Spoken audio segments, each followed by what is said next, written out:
Great events create great brands, and it takes a village to put on an event that engages, excites, and connects audiences to your brand. And we're that village. I'm Alyssa. I'm Paulina. And I'm Rachel. And you're listening to Great Events, the podcast for all people interested in events and marketing. Hello, everyone, and welcome to this week's episode on the Great Events podcast. This week, we have myself, Alyssa Peltier, and also our other host, Paulina Giusti. Hey, Paulina. Hey, everyone. How's it going? Good. I finally have my voice back after a conference experience and long weekend, but excited to chat today about our experience at Sema Summit. Yeah, exactly. That's what we're here to talk about. We just got back. Paulina and I spent 3 or 4 days. I don't know. I lost track of time in Nashville. But about 4 days in Nashville attending the Sema Summit, which is a conference that's annually supported by an organization that CEvent partners with, called CEMA. Corporate Event Marketers Association, and they hold an annual conference, various locations about the country. This year, Nashville was the chosen destination, and it's got approximately 400 or 500 people in attendance. I think it's made up predominantly of, as the association name implies, corporate event marketers, but there's also like CEvent suppliers to the industry, whether that's from event technology. There was a lot of production groups, agencies, even brand agencies there as well. And ultimately, all of us are in the business of helping to create these amazing event experiences for the corporations that we support. So it was Paulina and my's first time attending. We also did a couple other things that we're here to talk about, but really, like we've done with other, conference digest, trade show digest. We did this for, I believe, MPI a few weeks ago. I think GBTA is on our roadmap of episodes that we're going to do. Just kind of want to unpack the event for you guys, talk a little bit about the trends that we're seeing from some of these major conferences that are back up and running now that we're in person again, and a little bit about our experience. So with that, Paulina, I wanted to get your kind of perspective on just attending an event for the first time, in a very long time. Yeah, and just a little caveat of history here. When I started with CEvent in 2014, I was managing our participation at trade shows and industry events. And Sema Summit was one of those that was in my purview. So it was really interesting all these years later to be able to attend as an attendee.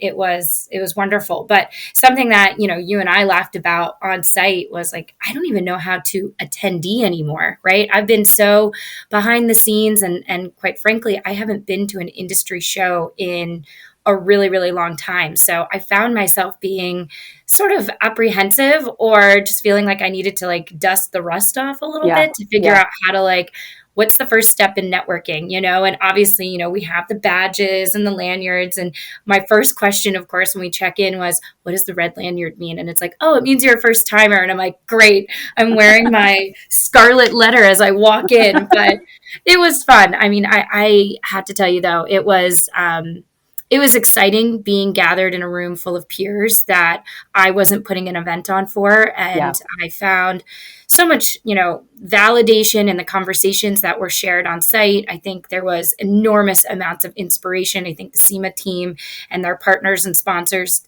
really provided valuable opportunities for us to take away and implement certain ideas into our own programs. Yeah. And it was an opportunity. We'll get into this later in the podcast, but it was an opportunity to kind of rekindle relationships that I hadn't had in a couple years. And it just, I walked away feeling really great, inspired, feeling like I was sort of one with the sentiment of the industry for the most part. And lots of goodness came from it. Well, what I thought was really interesting too, is I think they talked about this on the main stage is, create in the interest of creating experiences. And that was really kind of the theme, the undercurrent of everything that was being discussed was how to create amazing experiences in this kind of post-pandemic era, is acknowledging the attendee sentiments, and that not only were you in this instance and myself a first-time attendee with this conference, but in a way, everybody's kind of a first-time attendee, kind of getting back into the how to network again, how to consume content again. And they were talking about how they have adapted their agenda, or they're acknowledging that people need more breaks. There's more of an emphasis on mental health awareness. There's more of an emphasis on just people needing, like there can be too much socialization right now, that like this, like the immersion into networking is a little bit more staggered in this post-pandemic time. And I felt myself needing more breaks too. So what was also really notable about Paulina and Mai's attendance at this event was that we were also speakers too, which happened to be the first time we were speaking, one together ever in person, right, Paulina? That was the first time ever, other than obviously this podcast, but this has been very much a virtual endeavor. But yeah, it was the first time we've spoken together at a conference. So that was also very exciting. We had some survey results that we shared out with the attendees. But even that too felt very overwhelming. And that's what we were talking about just now, as being a first time attendee. We felt very much like first time speakers. So Paulina and I spent a lot of time outside of the conference prepping for the delivery of this. And I don't know if you wanted to comment on any of that experience too, Paulina, just from the first time perspective. Yeah, I mean, I think I certainly had myself a little worked up, I would say. So it was nice that there were these significant breaks in the agenda for us to sort of gather ourselves and prepare. But I think, just being in the room of our peers, and Alyssa, you've been in this role that we were sort of presenting to before. I feel like we both sort of found that the stories that we shared, the stats that we were doing a readout on, and sort of like all the hard work that we put into the presentation was, I think, very much validated by the audience. And it was just great. It was an engaging conversation between the two of us, which, at the end yielded some great conversations, people coming up to us and asking us questions. So as far as it, goes from a speaker perspective, I thought it was wonderful. It was challenging, and it felt great to kind of exercise those gears. It's been a minute for, me to present in person on stage.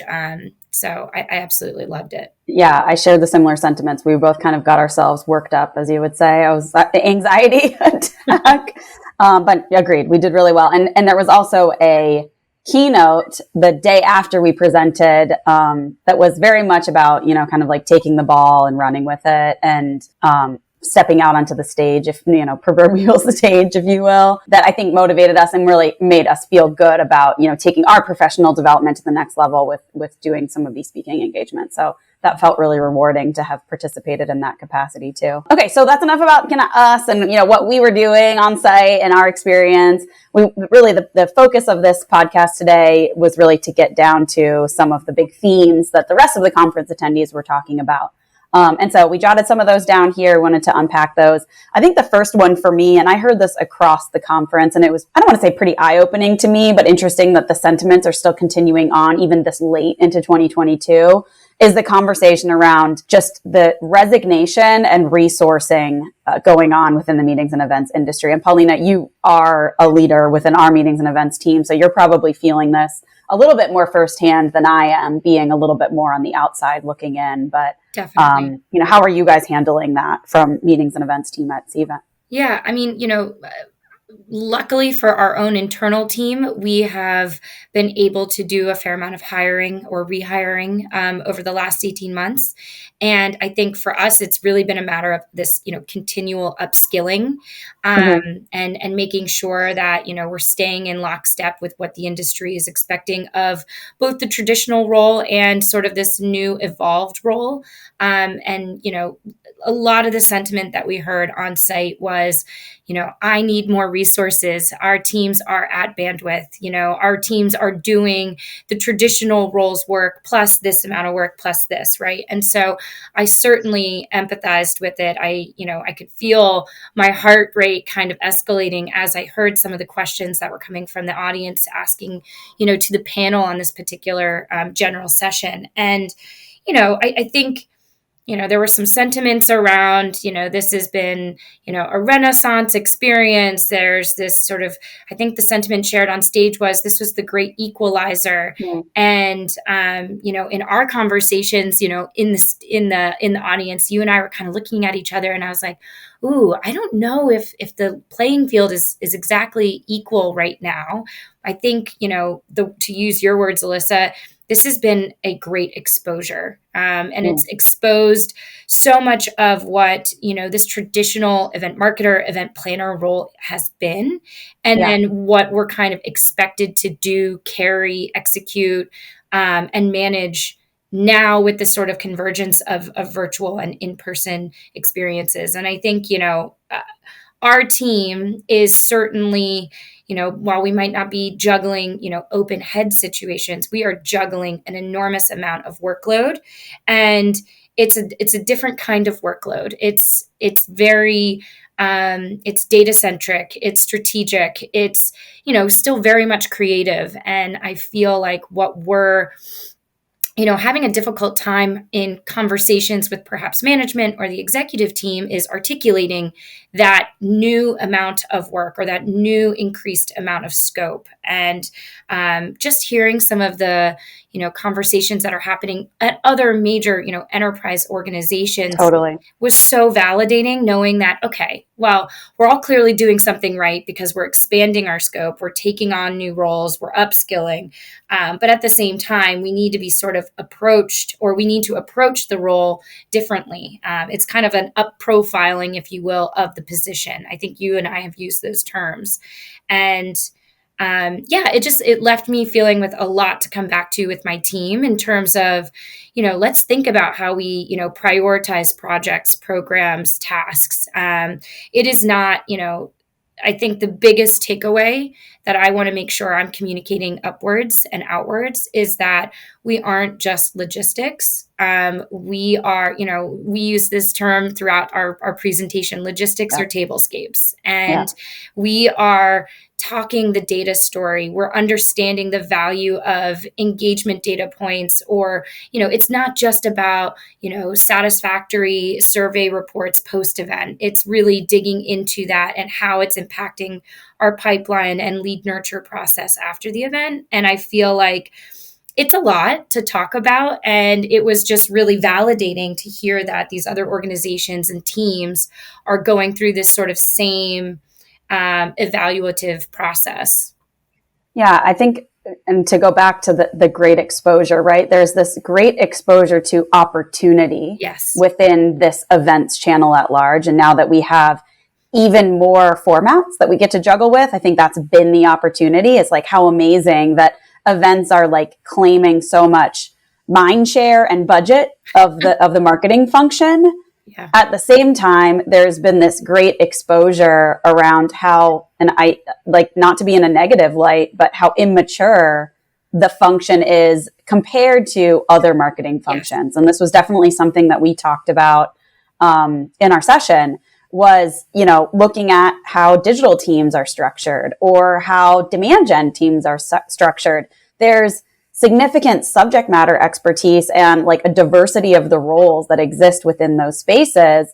And I think for many years, we in the meetings and events function or in the events channel to, coin to put it in the marketing category, there's been a emphasis on being able to do it all or wear all the hats or, I don't know, juggle all the plates, whatever, ridiculous thing that you say when your organization, that's probably not going to get you by moving forward. You shouldn't be looking to hire somebody that can do it all. You need to be looking for somebody that can serve the specific need of your event program, which could be data analytics, right? Like you might need to start getting that specific of a role, an event technologist, or even perhaps just somebody that's building out your registration experiences if you have, complex needs around that, or your websites, or think of all of the diverse roles that you could specialize in within meetings and events that we've had the tendency to try to do it all. Clearly that model is breaking now. because the organizations and the departments are being asked to do all of this stuff with the same types of skills that they've had or generalists that they've had.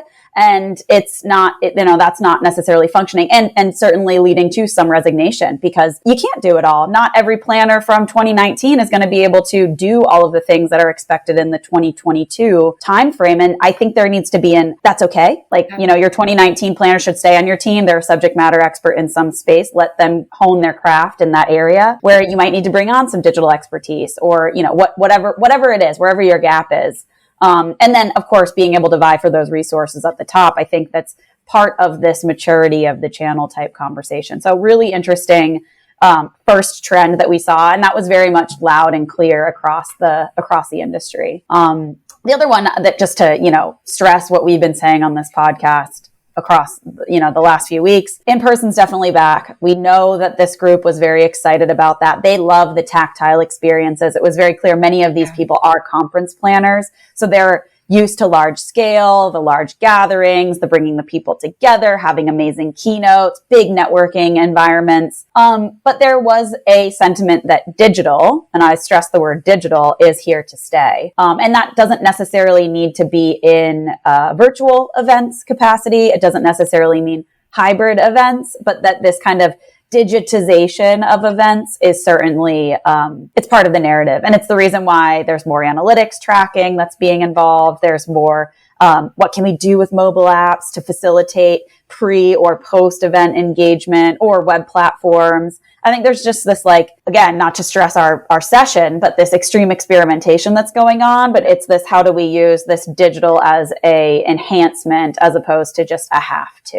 I don't know if you have anything to add to that, Paulina. No, I completely agree. I mean, even some of the activations, historically that are very tactile, like you were saying, there were, interesting photo ops. There were sort of these functional photo ops that are very much, catered towards having a great headshot or a professional headshot, but linking all of that, accessing all of that through either the mobile app or, having it, delivered to you in a digital format, or a lot of the takeaways. I think there was a really cool activation, and I'm blanking on the wonderful partner that they had on site, but it was almost these robot designs that they had. And it's just this infusion of tech and the digital space and how it can continue to add value to the in-person experience that I think shouldn't get lost in the conversation when we talk about the mix of events, virtual events, right? And I think that's what we're really trying to drive home, is the digital piece is really a connector to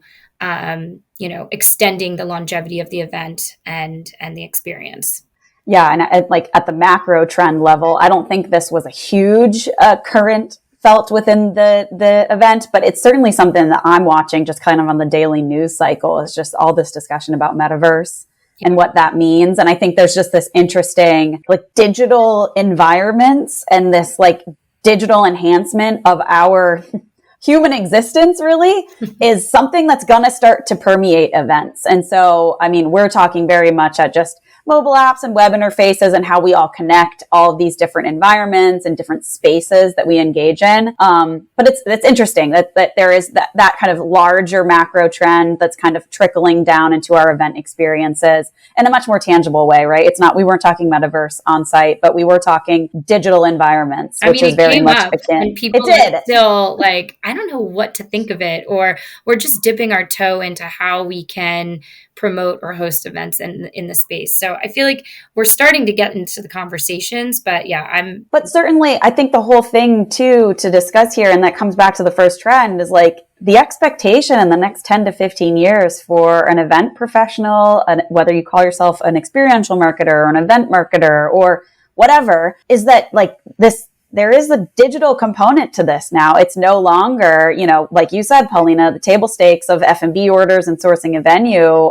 You might be sourcing a venue in the metaverse. That is actually something that might be part of this role in the future. And these conversations are, again, at their infancy, but it's something we should be aware of that's kind of where our industry is headed. And I think that's a very, it might be a little intimidating space to be in, but there's something very cool about what's happening in societally and how that influences our meetings and events programs. The other piece, and this kind of goes back to, because we have these digital platforms that are extending the, like time continuum of our events. Events are no longer confined to the event dates. You now have this opportunity to engage before and after, is this notion of being kind of a community manager or community facilitator. I don't remember the exact words that were used on site, but community, just the term community was used a lot. And so not just facilitating great experiences, but that this events function is truly a great connector of people. Which I think was not a conflicting, but a kind of a controversial term, right? Because there is a role in the organizations, and we have a community manager. And so does that degrade or erode from the traditional experience marketer or event planner? I know you had some thoughts on that, Paulina. Yeah, I mean, at first hearing it didn't sit well with me. I feel like it's just one more sort of layer, one more task, one more project, one more program that is kind of being layered onto this significant workload that I think event marketers, experiential marketers already have. I also like to view events as an opportunity, and yes, we are extending the longevity and duration, if you will, of what event experiences are. But I do think that the here and now moments of events are an opportunity to bring communities together. And I don't necessarily think that we're, as the marketers for those particular events or programs, meant to also continue to nurture those communities beyond those experiences. For us, I like to think of it as like an opportunity, like moment of impact, right?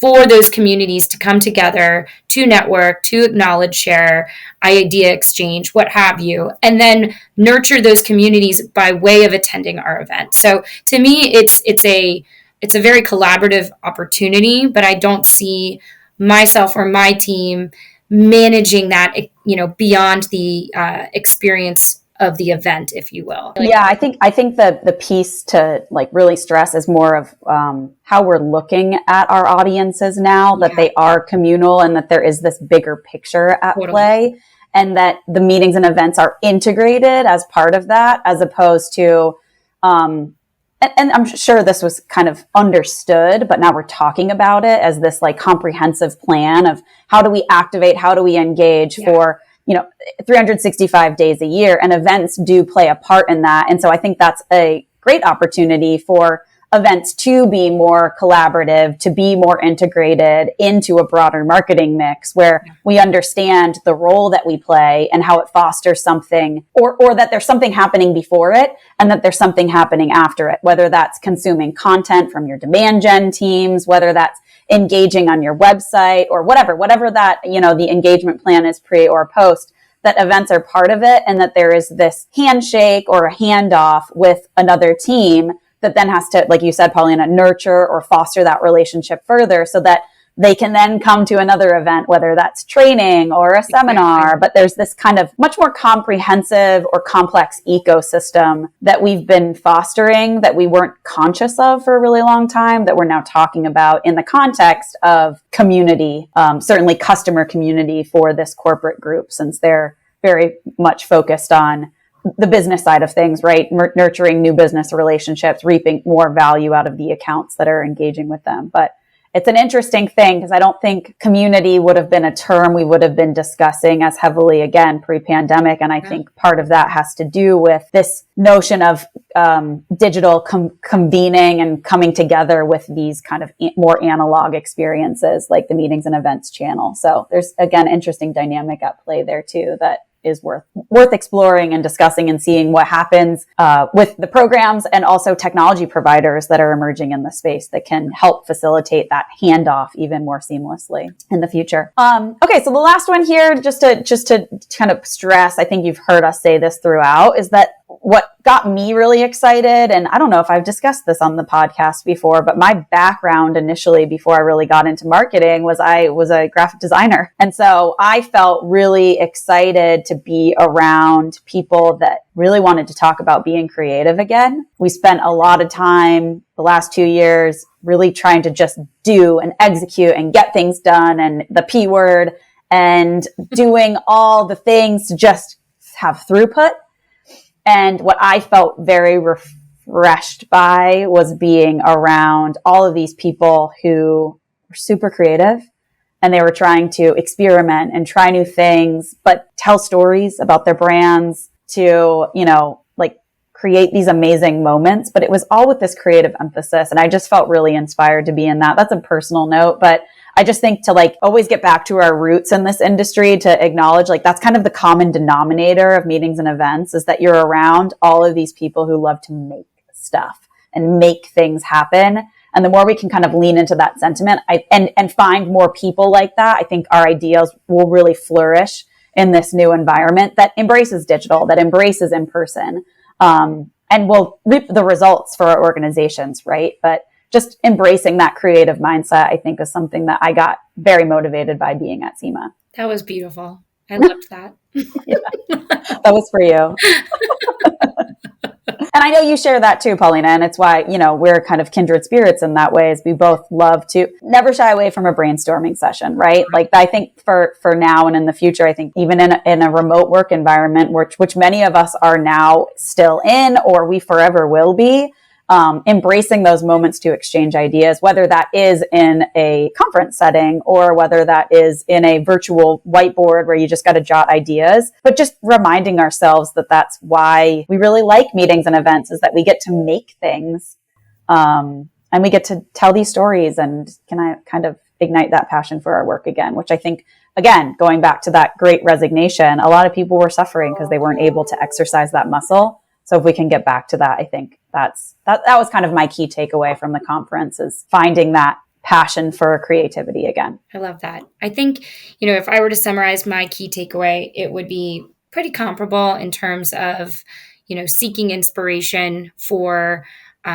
future event programs that myself or my team manages. Alyssa and I have talked about, I am so passionate about connecting people and creating memorable experiences. We were laughing and she was like, when you had a dinner party the other week, I couldn't help but like take notice of how intricate your tablescape was. And Martha Stewart would be proud. she would be, I would hope.